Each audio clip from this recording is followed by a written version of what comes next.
going to be a challenge to get everybody on the field? You got the 2 veteran guys back also, or how many can you effectively rotate, I guess? I like to play a lot of people, as you know. It's going to be, it's going to be a juggling act, and it's going to be based on those guys. If they're ready to play and they put in the work and we know we can count on them and they know what to do and they know how to do it, then they'll play. If they don't, then they won't play. What are you counting on from a guy like Cody Stufflebean this season? Oh, I'm counting on a lot of leadership in my room. That's why I'm glad he came back, because both he and Mott are my 2 leaders in that room, and so they keep those guys grounded.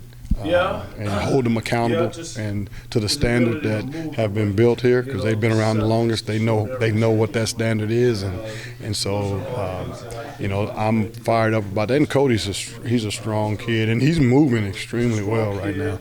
I mean, he's leaned up and he's put on some muscle mass and lost some fat, and he's moving around pretty good right now. So I'm hoping he improves his pass rush a little bit. I know he can play the run. That's what he does really well. But he wants to improve his pass rush ability, and so he's done a good job in the offseason getting himself ready for that.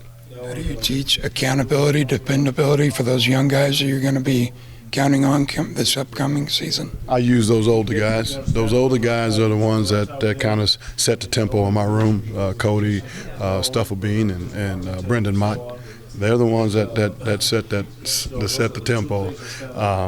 And so I think competition will do it, because if you mess up, there's a guy right behind you that's going to step in and do the job. So you need to make sure you know what you're doing and know how to do it when you get on that field, because the leash is short. The leash is short.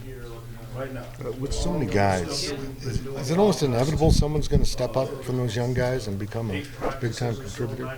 Well, you would think so. You would hope so.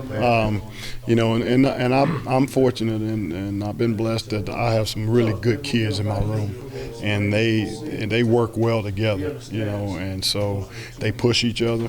They hold each other accountable, and so that's going to make us better as a unit, and it's going to make us better as a team.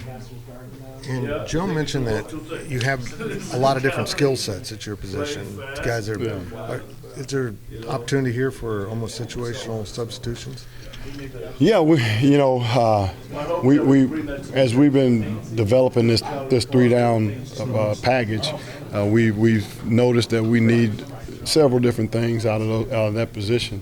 Obviously, they need to have pass rush ability, which we got guys that have really good pass rush ability. We need guys that can be strong at the point of attack in the run game. We got guys that can do that. We have different. We feel comfortable that we'll be able to put a rush package out there when it's 3rd down, that they'll be able to get after the quarterback. We think we can put a group out there on goal line that'll be big and strong enough to keep them out the end zone. How much does keeping Brendan Mott around for one more year kind of help with keeping that continuity and passing along kind of all those good habits and everything to all of those young guys? Well, I think we're fortunate that he decided to stick around for another year. I know I am. It makes my life a lot easier knowing that he's in the room.